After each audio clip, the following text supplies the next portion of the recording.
main door. He made an answering machine and then went back and had the phone for dessert. Marley and me.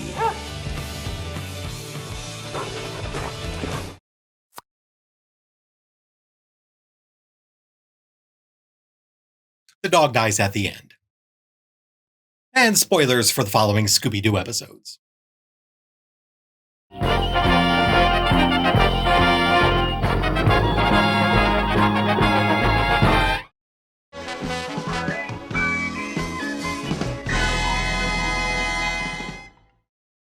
The gang are invited to a Middle Eastern country to witness the excavation of a city lost for millennia. Upon arrival, they learn efforts at the dig site have come to a standstill after all the workers fled in terror from a monster inhabiting the pools of natural tar surrounding the area. Before going any further, I wanted to take a moment to put the writers on blast for picking such a boring title for the episode. Most of the others in this series feature clever wordplay like a creepy tangle in the Bermuda Triangle, a scary night with a snow beast fright, a Highland fling with a monstrous thing. But for this one, they were like, let's just name it after the monster and call it a day.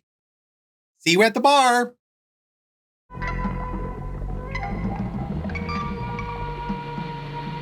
Oh, like these Turkish mountain roads are really rocky. This episode is set in Turkey, and I always find it interesting when Scooby and the rest visit areas of the world that now would be considered extremely dangerous for American tourists, like when they visited Iran in the Genie episode.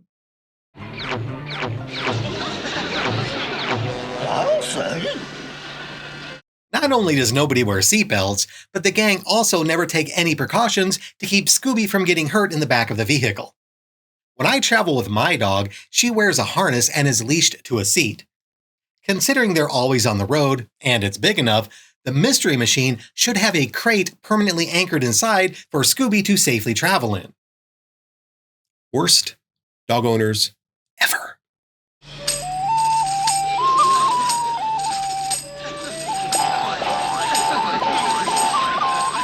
Snake charmers are from India and Southeast Asia, not Turkey. In the Scooby-Doo universe, Byzantius was an ancient city in Turkey that was buried by an earthquake thousands of years ago.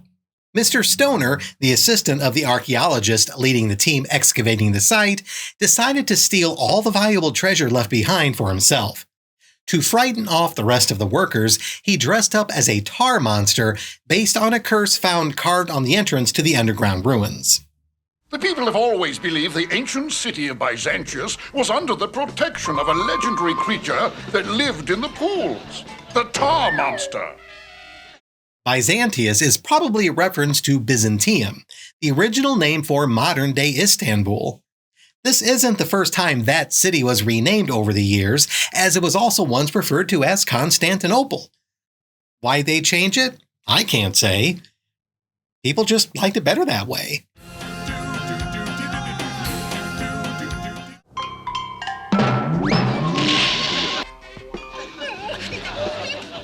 There's no need to worry. It's only my foreman, Benghazi.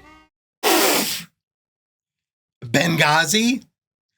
Wow, this Scooby pun didn't age well. We were about to open this sanctum when we found an ancient curse carved in the stone. Asps. Very dangerous. You go first.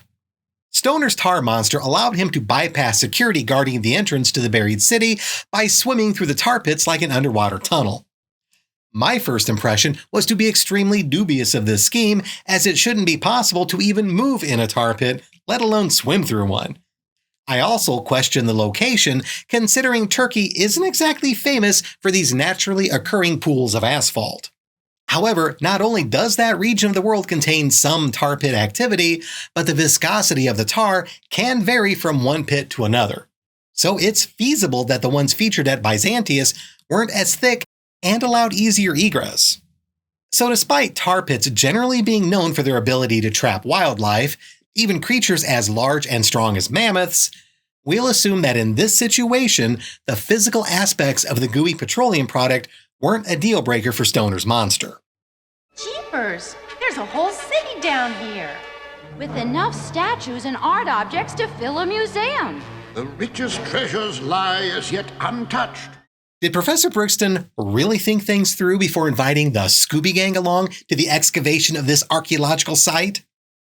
They don't exactly have the best track record when it comes to handling museum-quality artifacts.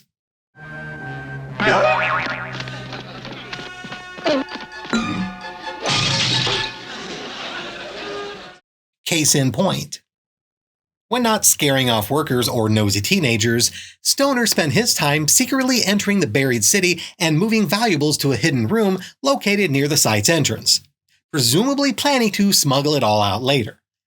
At first, the only artifacts we see are stone statues and pottery, which is what you'd expect to find in a city buried by a sudden earthquake. This would make the value of Stoner's plan difficult to determine. Stealing artwork and historical artifacts is always tricky, because not only are they usually heavily guarded and often cumbersome to move, but they're also not something that can be easily unloaded at a neighborhood pawnshop or local fence. Before the actual theft, it's important to have unscrupulous buyers already lined up for your looted national treasures. Stoner couldn't have asked for a better location for this type of scheme. It's in a remote location with little security, the underground ruins aren't fully mapped and have plenty of spots for hiding out, and this was a part of the world where a thief might have an easier time bribing local corrupt government officials willing to turn a blind eye for the right price. Yes, a perfect place for a moderately profitable historical artifact heist. This is a great moment in history. Professor, the treasures have been stolen. This was the first time those doors had been opened in millennia as far as the professor and Kareem knew. How would they have known anything was recently stolen? When excavating tombs in Egypt, it's more common to find empty vaults that had been plundered centuries earlier than rooms filled with loot. All that's left now is to find the treasure. Treasure?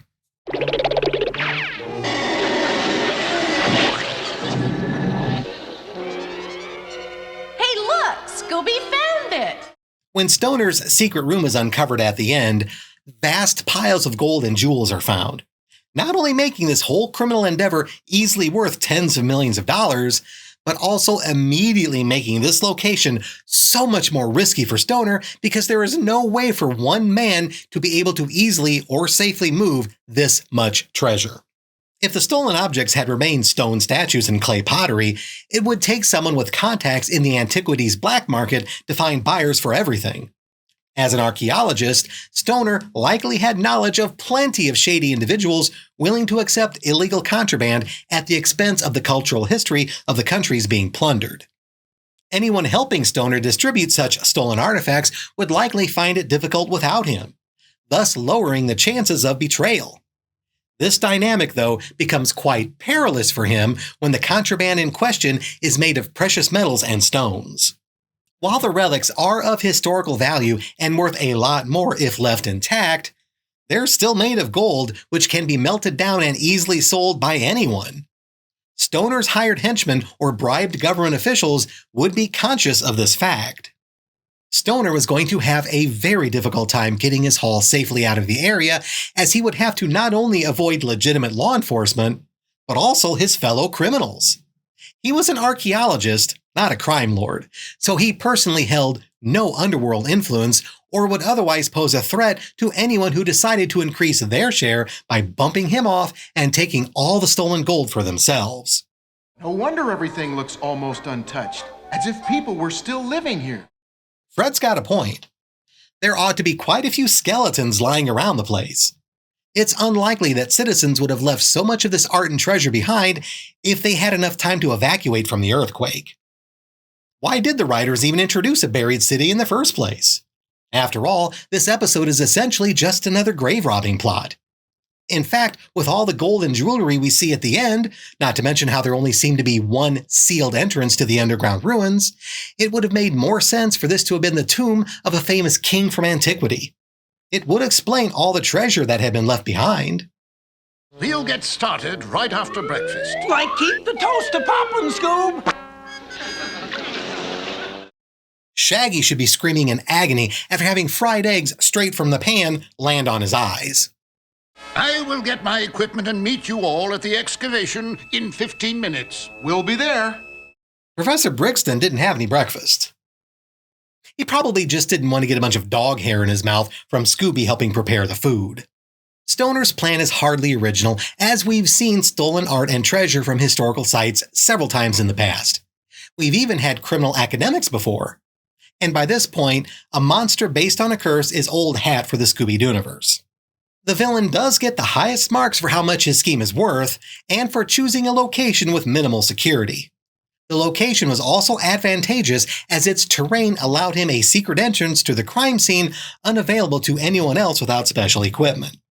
Unfortunately, Stoner may have bitten off more than he could chew when it came to what he was stealing, as there was no way he'd be able to smuggle everything out without the aid of others, and bringing anyone else in would be extremely dangerous as he personally wasn't that necessary to the plan.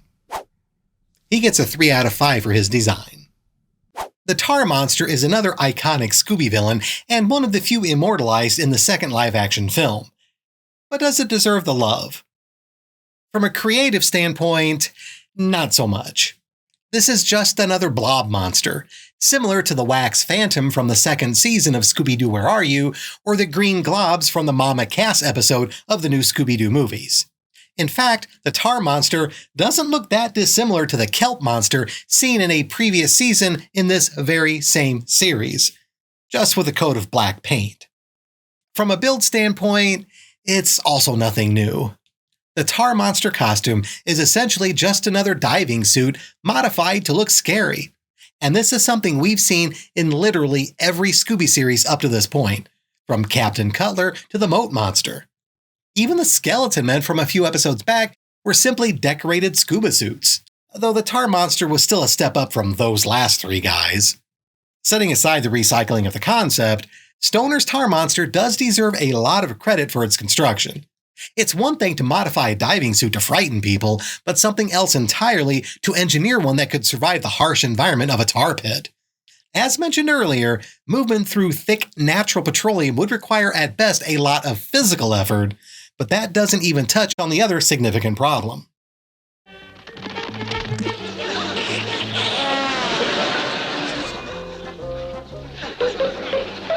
Zoinks! The Tar Monster! Okay, this is actually extremely dangerous. Tar would have adhered to Scooby's fur, and it would take hours of intensive work with vegetable oil or detergents to remove it. That's if they don't just shave him bald, considering they're at a dig site miles away from civilization and likely wouldn't have access to the necessary ingredients to safely remove all that sticky goo. Scooby! Yeah. Take a look at this, Flint. I think we found another clue. It's an air compressor. Oh. Never mind then. The reason tar has been used throughout human history to seal cracks or prevent leaks in roofs is exactly because it takes a lot of time and effort to remove from surfaces. Yet Stoner's suit was able to easily maneuver through the stuff, making me wonder what exactly his suit was made of. Was it a rubber suit molded and painted to look like tar, but coated in vegetable oil to prevent the actual tar in the pit from sticking to it? Was it covered with a non-stick chemical like Teflon? Teflon was discovered in 1938 and has been sold commercially since the 1940s. It would have taken a bit of engineering to apply the product to this disguise, but it wasn't entirely impossible, though it would have been unlikely for Stoner to have the materials necessary in that location. The Tar Monster was a practical choice for the villain's scheme. Not only was the monster already established through the curse on the door to the ruins and the stone statue inside, being able to utilize the system of tar pits scattered around the Byzantia site gave Stoner an easy escape route should the authorities close in on him. No cop would be willing to dive into a pool of thick, oily pitch to apprehend a fugitive. There is still no way of escaping the fact that this was all extremely physically dangerous for Stoner.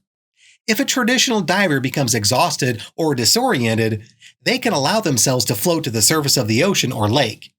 If Stoner should find himself unable to continue swimming through the tar, he wasn't going to float anywhere. It would be like getting caught in an avalanche. When you're buried deeply enough in snow, you don't have the ability to see enough daylight to even know the direction to start trying to dig your way out. You can't rely on gravity, and it's possible you could exhaust yourself digging even further downward. Now imagine instead of snow, you're encased in sticky, opaque tar. If Stoner lost his sense of direction for even a moment, he could find himself lost forever in the maze of underground tunnels, slowly asphyxiating as his oxygen tank empties. I'm going to leave it here because I'm claustrophobic as hell, and my biggest fear is getting buried alive. The more thought I give Stoner's disguise, the more horrified I get. And I want to be able to sleep at night.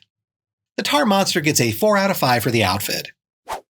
It's not original or particularly frightening, but it's a good disguise for the area, and Stoner had to have had a massive pair of Scooby snacks to even choose it to begin with.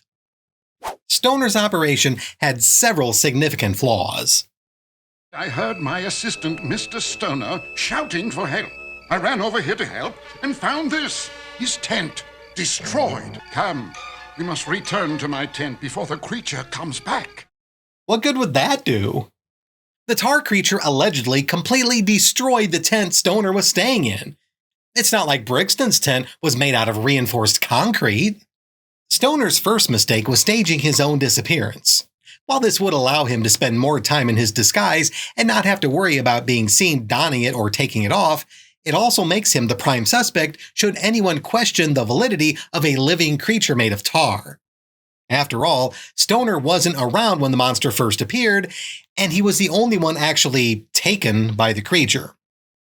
Stoner also ran the risk of official investigators being called in to search the dig site for him.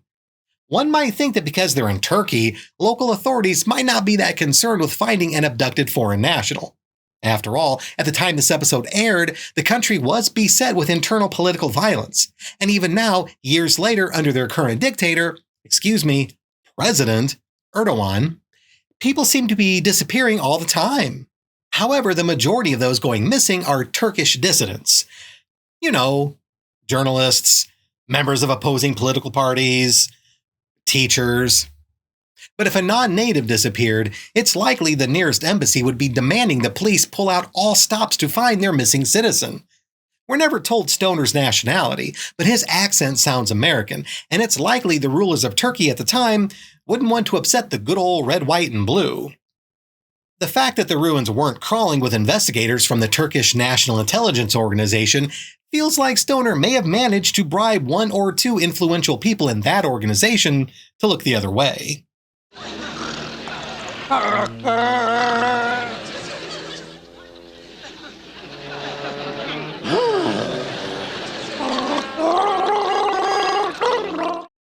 Poor Scooby. He reminds me of myself trying to sleep in the same room with my snoring wife.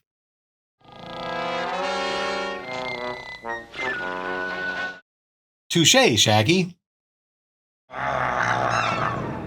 Like it's only the tar monster.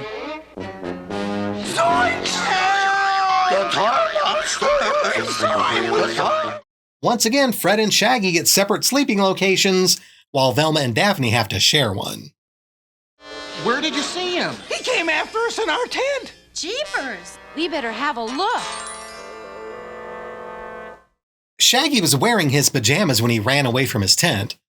When did he get a chance to change into his regular clothes? There's tar everywhere. For once, you two weren't imagining things.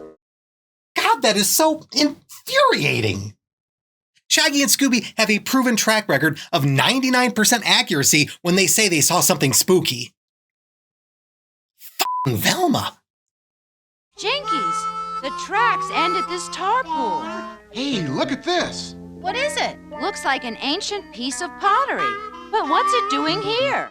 It's less a clue and more evidence that Stoner might have actually been doing archaeology a favor by smuggling out all of the ancient artifacts before the Scooby Gang got their chance to destroy everything. Scooby, like help! I'm coming, sir.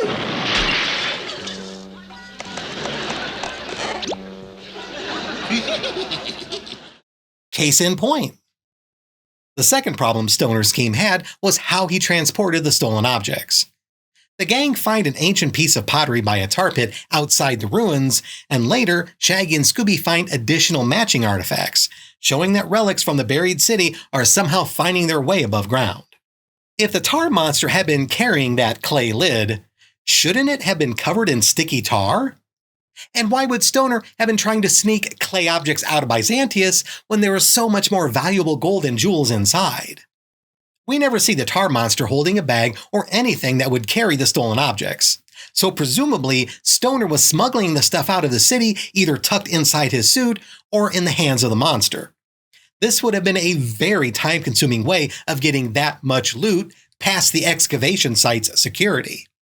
Stoner seemed to have focused his efforts on hiding the treasure at the site rather than finding an effective way to get everything out. As the tar monster only terrorized the camp for no more than a couple of days, there's no way he could have been able to smuggle out very much in that time. It's also possible that Stoner hadn't actually been trying to steal the clay lid, and rather it had stuck to his suit without him knowing and fell to the ground when he left the tar pit. This would indicate a ridiculous level of sloppiness on his part that would cancel out all the ingenuity of the tar monster disguise. He would, in effect, be a reverse Katamari, dropping clues instead of absorbing them onto his costume. We never see anything to indicate that Stoner solved the problem of getting his treasure out of the ruins. In fact, with the sheer amount of treasure we see at the end, I question if he was the one who even gathered everything. I think it much more likely that during the downfall of Byzantius, the rulers of the city ordered all their treasure be hidden in the secret room to be recovered later. Of course, this would mean that they had the wherewithal to protect their treasure while the city around them was in its death throes from the earthquake. Again, making it make a lot more sense if the episode revolved around an undiscovered tomb and not a buried city. As dangerous as it would have been for Stoner, there's no way he could have succeeded in his plan without the aid of henchmen, or at the very least, bribing the local government or even the security guards stationed on the site. But if he was determined to keep as many people as possible out of his plans, there was another route he could have taken. Tar pits have been used as a natural resource for thousands of years, so it's likely that the local population would have used them for industrial purposes, such as providing material for building roads or houses. Stoner could have brought empty buckets with him into the ruins, filled them with gold, and covered the top with a small layer of tar. He could have hired a local contractor with a van to remain by an unguarded section of the perimeter fence surrounding the ruins. They could have filled the back of their vehicle with hundreds of pounds of stolen gold, and if detained by the authorities, simply claimed they were heading to a roofing job. Finally, Stoner chose a very poor spot to hide all the treasure he was planning on stealing. Most archaeologists have a bit of know-how when it comes to locating hidden chambers, and it would be obvious while mapping the ruins that there was a section that had yet to be explored. It's also a given that the tar monster statue used as the switch to open the hidden room would be moved at some point during the excavation, immediately exposing the treasure room. This is an important thing to consider, because if an archaeological assistant like Stoner was able to find the secret chamber, it would imply that Professor Brixton, the leader of the expedition, would also be likely to discover it as well. Hell, Scooby managed to find the room through simple bumbling alone. This is set up so the compressor won't start pumping air until we get back up to the surface.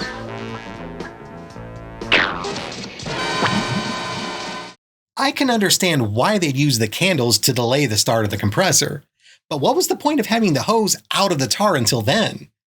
Wouldn't it have been safer to leave it in the tar before exiting so they didn't run the risk of the hose falling poorly and not ending up in the pool?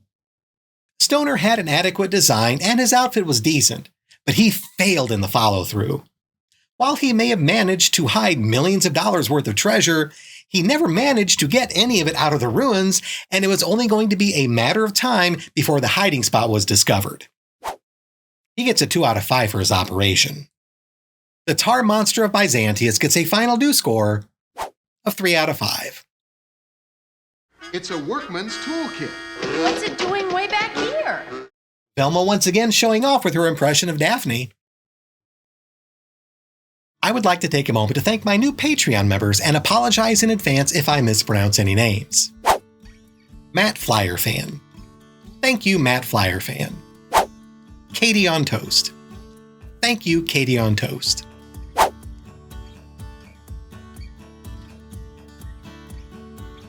Carl the Stuntman. F***ing Carl the Stuntman. JDTD. Thank you, JDTD. Furace. Thank you, Furace. Food Wizard 565. Thank you, Food Wizard 565. Thurman Lee. Thank you, Thurman Lee. Thank you to everyone helping support my channel. It absolutely means the world to me. If you'd like to help, there's a link to my Patreon page below, but please only join if you're comfortable doing so. New members get a personal thank you in the next regular video I upload after they join, as well as credits in each regular video for as long as they remain a paid member.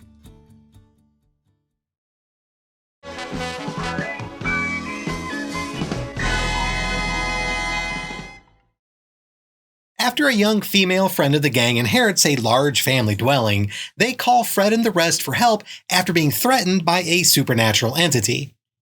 Instead of Lisa Vanaugh, her hotel, and Gramps the Vamp, or Arlene Wilcox, her family estate, and the Ghost Witch of Old Salem, this time it's Aggie McDuff, her family's ancestral Scottish castle, and the Loch Ness Monster. I'm starting to feel like I'm playing a Scooby-themed game of Clue. That's Cluedo for my friends in the UK, because you guys always have to change things from how they work here in the States. Except Clue was designed by an Englishman, and was originally called Cluedo, but the name was changed here in America because we're too dumb to understand Latin. It's no wonder the American version of Red Dwarf was such garbage. Garbage. Shaggy, Scooby, you mean you'd actually turn your backs on a poor, defenseless friend who desperately needs our help? Well, Shaggy and Scooby were more worried about missing out on trick-or-treating than coming to the aid of Arlene Wilcox. So it's not like this should be a surprise for Velma. Scooby! Did the Mystery Machine always have a sunroof? Jamie Craigmore was the chief of staff of Castle Macduff. Unbeknownst to his employer Aggie, he was secretly smuggling expensive Swiss watches through the dungeon. After it was decided to open the castle up to tourists, Craigmore began dressing as the ghost of Aggie's great-grandfather, Finian Macduff, to scare people away.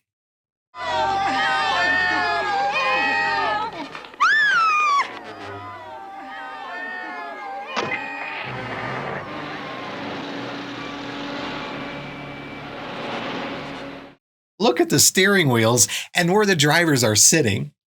This episode takes place in Scotland, which is part of the United Kingdom, where people drive on the left side of the road and their cars have the steering wheels on the right side of the vehicle. It's possible that everyone visiting Castle Macduff drove foreign imports, but that's a bit far-fetched. Wow, I've heard about these Scottish myths. I can't see a thing. Including which side of the road you should be driving on, Fred. This is a serious consideration for American drivers if they find themselves on roads in the UK. I mean, just ask Matthew Broderick. Sounds like somebody playing the bagpipes. Bagpipes. In keeping with the supernatural theme, the villain also disguised the submarine he used for smuggling contraband to look like the Loch Ness Monster, controlling it remotely with the music he played on his ghostly bagpipes. Ghosts are generic enough that it's fine that Craigmore used one as his cover, but sea monsters have cropped up several times before, including the Loch Ness Monster itself, though the one featured in the Globetrotters episode took place in New England and not Scotland, where Loch Ness is located. But yet another submarine? Really? I've mentioned before how traditional subs are incredibly complex vehicles that take dozens of crew members to keep safely afloat, despite the ones featured in Scooby-Doo often having just one or two operators. The one featured in this episode is even more complicated because despite being unmanned, it was built to be controlled remotely and disguised as a monster with articulated neck and facial features, as well as the ability to breathe, which it did a lot. Smuggling has also become old hat by now, whether it's cattle or consumer goods like what's seen here. There is nothing in Craigmore's scheme that would earn him any points for originality, so we're going to have to focus on how much his operation was worth monetarily and how easy it would be for him to get caught. This is yet another villain plot where the value of the goods being smuggled is difficult to determine. Unfortunately, the watches are only described as being made in Switzerland, and the one time we see any of them, they appear rather generic, making it difficult to pin down the brand or model, though the band does appear to be either gold or gold-plated, making them worth more than watches with leather or steel straps. Switzerland is known for three things: chocolate, hiding Nazi loot, and watches. Thus, the country has hundreds of different timepiece manufacturers, with arguably its most famous being the Rolex company. I thought I told you I wanted a Rolex! A Rolex! It's never disclosed who made the watches featured, or even if they're counterfeit, but for the sake of assigning some value to Craigmore's plot, I'm going to give him the benefit of the doubt that the watches in question were Rolex and of legitimate manufacture. I'm also going to work under the assumption that the watches were not stolen, but legally procured in Switzerland by Craigmore paying either wholesale or retail prices. This is because at the time, smuggling real watches was a popular crime. The criminal would purchase watches from a legitimate company in the source country, just like any other customer. However, instead of bringing the merchandise through customs where they would be declared, smugglers would either hide them from border agents or find an alternate route into their target country. This would allow them to avoid paying import taxes. They would then sell the watches to merchants or private individuals. Thus, not only would the criminal profit from selling their product at a markup from what they originally paid, they would also be able to keep the money they would have otherwise been required to give to the government. At the time this episode aired, the cheaper steel Rolex watches sold for anywhere between $200 to $7,000 each here in the United States. Accounting for inflation, that would be roughly $1,000 to $35,000 in today's money. That's per watch. While purchasing Rolexes in Switzerland directly usually doesn't get one a discount, Craigmore was buying them by the crate, so he was likely getting a wholesale price, which could be as much as a 30 to 40% savings. This means if the villain purchased his watches wholesale, he was saving anywhere from $60 to $2,800 per watch in $1978. If each crate is filled with 100 watches, that's a profit of $6,000 to $280,000 per crate. Craigmore had several dozen crates in the dungeon, so he could be raking in easily multiple millions of dollars in 1978. When accounting for inflation, that's getting close to $100 million in today's money. And that's not even taking into consideration what he was saving on taxes by smuggling them. Taxes are tricky and involve a lot of, math. So while I may get some of the figures here wrong, the concept is what I'm trying to get across. To make things extra complicated, here in the United States, imported watches aren't always taxed as a single unit, but rather the case gets a different, separate tax levied on it than the band. There's also often a flat fee over and above those figures. I pulled these numbers off of a watch sales website just to have some tangible dollar amount showing what one could expect to pay bringing a luxury watch legitimately into the United States. These figures are also modern and not indicative of what would have been charged back in 1978. With this example alone, the import tax paid on the same watch could vary greatly based on how the owner would declare it to customs officials. However, even at the low end, we're talking about $350 in taxes that the smuggler would avoid per mid-range Rolex watch they transported.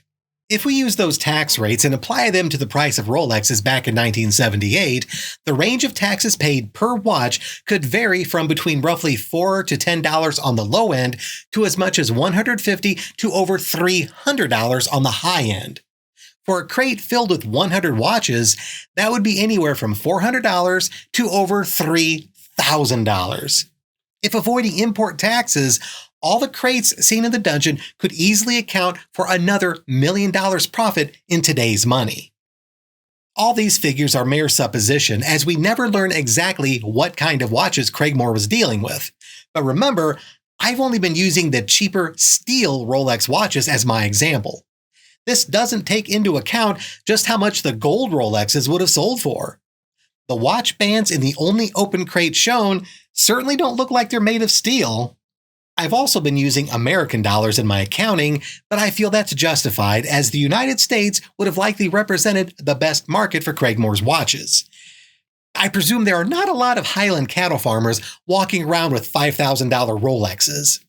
It's a Rolex, see? Craigmore's smuggling operation was likely extremely profitable. So now let's focus on how risky it was for him. From a practical standpoint, where was he getting the money to buy all these wristwatches? Can we assume this is yet another example of a Scooby villain who is likely being secretly bankrolled by a much larger criminal organization? And while we're on the subject, could a pudgy, middle-aged Scottish castle manager be expected to have the necessary engineering skills to model such a lifelike sea monster over the shell of a submarine? Let alone actually having the ability to secure such a vehicle in the first place. Let alone building the complex electronics for that sub to be able to be controlled by remote control. Let alone being able to rig the dangerous wire work needed to convincingly portray a floating specter. We've also seen before how all the bad guys with possible mob ties were left holding the bag once the Scooby Gang busted them. Craigmore couldn't expect help from any of his criminal cohorts if anything went wrong with his operation. I must also ask, if these watches were being purchased from a legitimate Switzerland wholesaler or factory, did no one on the seller side question why an anonymous Scotsman was purchasing so many of their products, or where he was getting all the cash to do so? Well, we are talking about the Swiss, who famously never questioned where Hitler was getting all that artwork and gold from, so maybe that's not really as big of an issue as I thought. Speaking of obvious criminal behavior, another argument that Craigmore may have had connections to organized crime is the fact that expensive watches were, and still are today, used as a method to launder money. A criminal would use their illegally obtained cash to purchase a valuable wristwatch.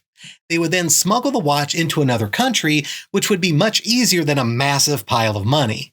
Once safely across the border, they could then sell the watch to a dealer or private individual for clean cash. The criminal could even wear the watch openly and simply pay whatever import tax they would be charged, treating it as a necessary expense to hide the illegality of their income. At some point, a government official was likely going to find all these watch purchases suspicious enough to open an investigation, and from there, Interpol would quickly be involved. It wouldn't take long before Craigmore's smuggling operation was busted.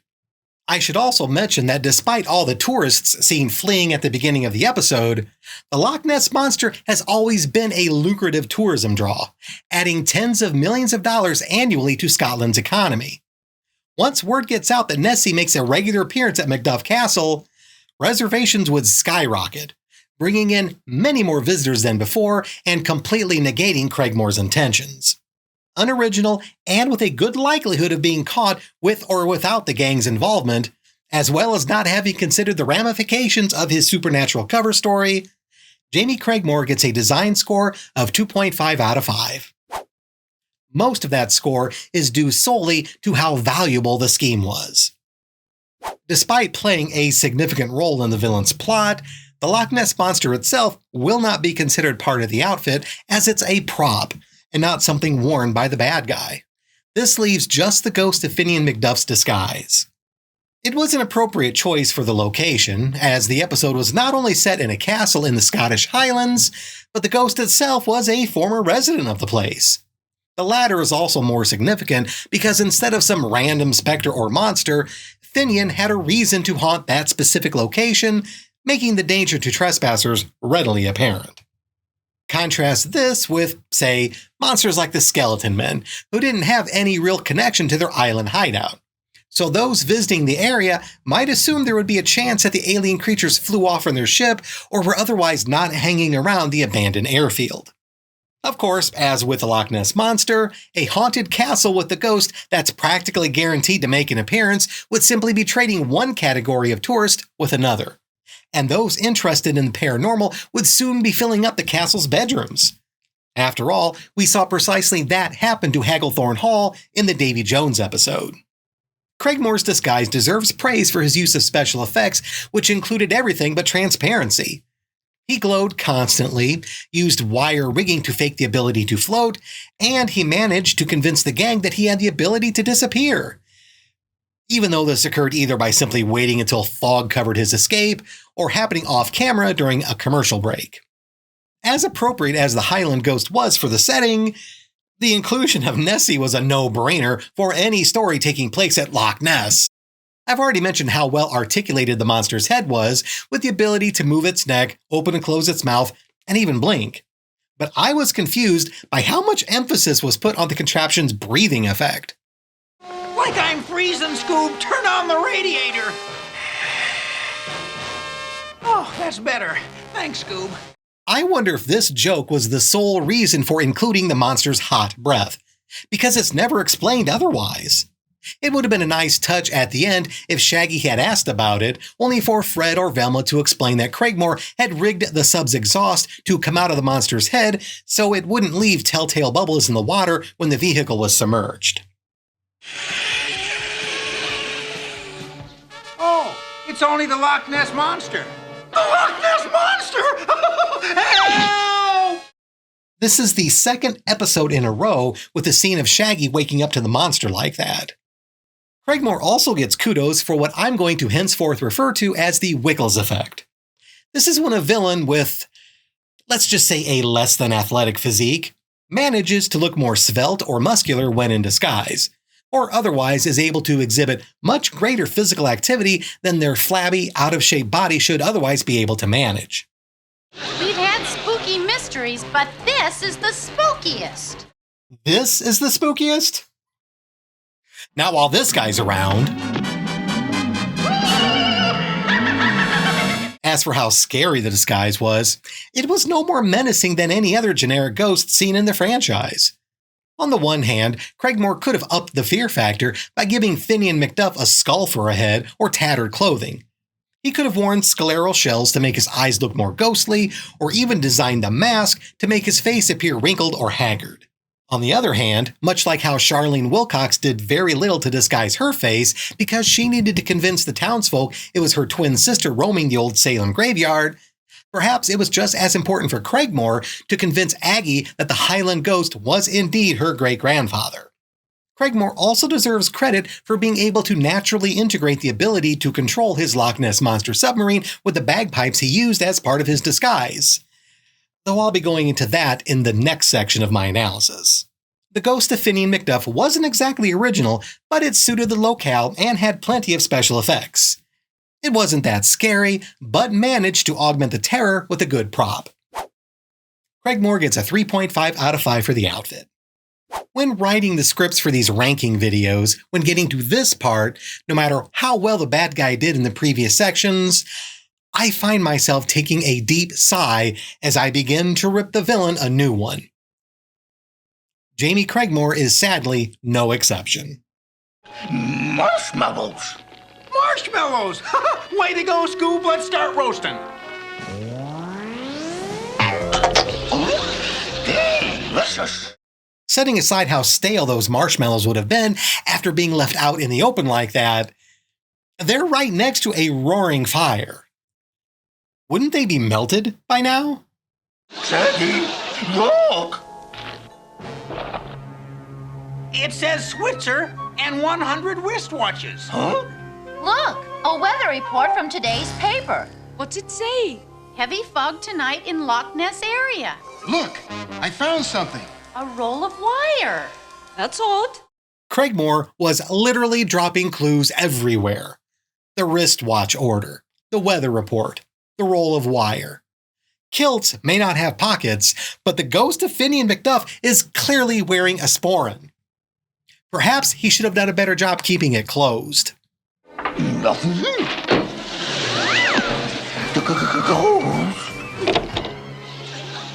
Like, take it easy, Scoob. You must be seeing things. Huh?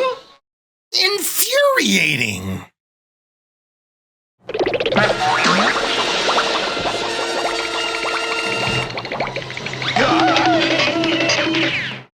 Setting aside that Aggie McDuff seems to have a functional dungeon in her basement with the skeletal remains of a torture victim still hanging from its bonds, the skeleton gets up and runs away. Is this the same one from the pterodactyl ghost episode? If so, that poor guy just cannot get away from Shaggy and Scooby. Apart from dropping clues, Craigmore did avoid most of the other typical Scooby villain mistakes. Except one. The whole lower section has been closed off for centuries. They say nobody's been down here for hundreds of years.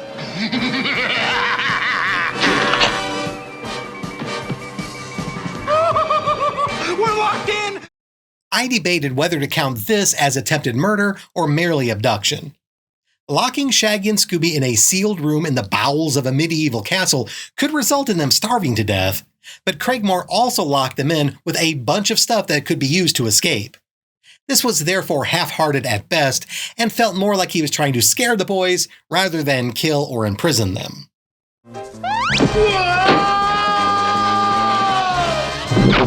What? Help! Scooby-Doo! Wait a minute. That room had a window this whole time? Also, they were exploring the basement when Craigmore locked them in. Now they're in the upper section of the castle? Wait a minute. The door was locked. So how did Scooby get out there? He didn't go through the window. I see some kind of building ahead. I think it's an inn. You're right, Velma. It's the Jolly Scott Inn. This is a bit pedantic. But they're in Scotland, so the name of that inn likely would not have been spelled like that. In general, if it's a nationality, it's Scott with one T. If it's someone's name, it's Scott with two T's. Actually, it would have made more sense if the inn was named after a guy named Scott, because calling it the Jolly Scott for being located in Scotland would be like calling a hotel in Fort Wayne the Happy Hoosier. I be the innkeeper, Neil Dunwoody. Who be ye? I be Scooby-Doo. There is no more room in the inn for tourists. Good night to you. Dunwoody is not jolly, so either the inn was named after a guy named Scott, or somebody had a sense of irony when they built that sign. I knew there was something wrong, lass. That's why I came over, to keep an eye on you. Thank you, Mr. Dunwoody. From a scripting standpoint, sometimes a Scooby episode suffers from a lack of suspects. I get the impression that the writers felt the same way, which would explain their shoehorning in the Dunwoody character. There wasn't a narrative need for the gang to stop for directions, and the crabby innkeeper did nothing else in the episode but show up at the end for the wrap-up. The second biggest mistake Craigmore made with his plan was the method by which he operated the submarine. A sub is already a complicated piece of machinery, and in some respects, an unmanned one would be even harder to control. At least with a crew inside, it can be directly monitored and piloted. A remote operator, however, not only has to watch from a distance, but by not being on board, won't be aware of any technical issues like leaks or equipment failures. This would be difficult enough with a traditional console with buttons, knobs, and joysticks. What Craigmore designed was a submarine that responded to audio signals, and what's more, musical audio signals that depended upon the one playing the bagpipes to maintain the tones within very rigid parameters. Bagpipes aren't a piano where hitting the same key will always sound the same. This traditional Scottish instrument relies on the player to keep the bag inflated with their own lung power while playing the holes on the reed like any other woodwind instrument. While the human ear might not be able to tell much of a difference if the musician doesn't quite hit the exact right note, the computer inside the sub was looking for a distinct pitch and key in order to issue the correct command to the mechanics driving the vehicle.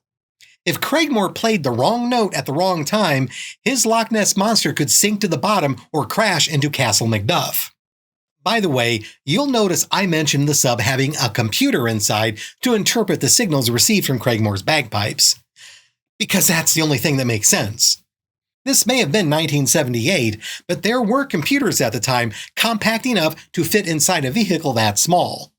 They were expensive, but Craigmore clearly had the money to afford one. Additionally, think about how many different commands Craigmore would have had to have programmed into the equipment. In addition to obvious ones like turn port side when A is played or speed up when F major is played, he would also have had to program any number of other commands like lower neck when C sharp is played or breathe out when D natural is played. I assume the computer's microphone was hidden in the monster's head. It had to have remained above water, as the bagpipe music would have a very difficult time reaching below the surface. We never do see the Loch Ness Monster fully submerged, which only makes sense as Craigmore would lose control if the microphone wasn't able to clearly receive the sound of his bagpipes.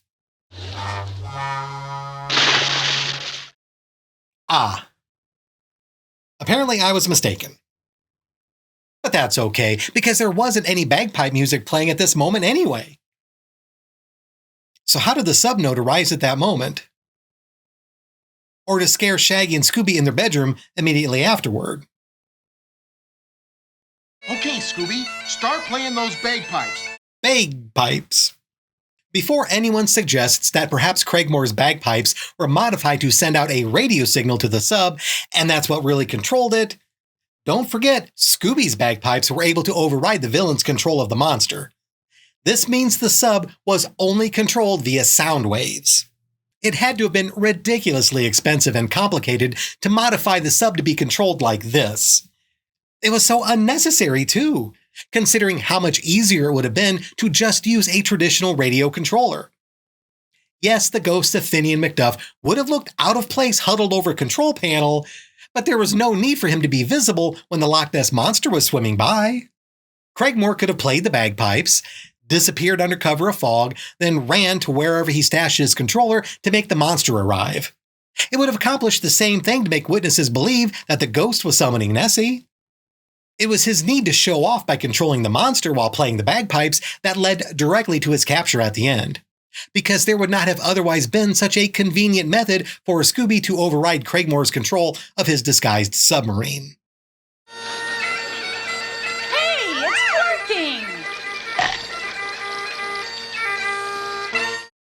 Finally, the biggest mistake made by Craigmore was the whole smuggling operation in the first place.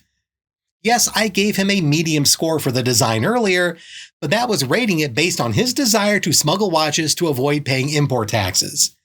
But as I showed earlier, the money he would have had to pay to the government was extremely paltry when compared to how much he was going to make on the sales themselves. If Craigmore had the ability to purchase so many legitimate Swiss watches at wholesale price, why in the hemorrhaging didn't he just become a legitimate watch retailer? He would still have made a ton of money and would not have risked prison. He also wouldn't have had to spend so much time and money building a Loch Ness Monster submarine. He also wouldn't have been putting himself in physical danger rappelling down wires from the tops of castle turrets. Yes, there's no accounting for greed when it comes to Scooby villains, and perhaps he was at heart a thrill seeker and the crime itself was worth it just for that. But Jamie Craigmore made far too many mistakes to earn an operation score of any higher than a 1 out of 5. It was all so unnecessary. This leaves the ghost of Finian McDuff and his pet Loch Ness Monster with a final due score of 2.3 out of 5.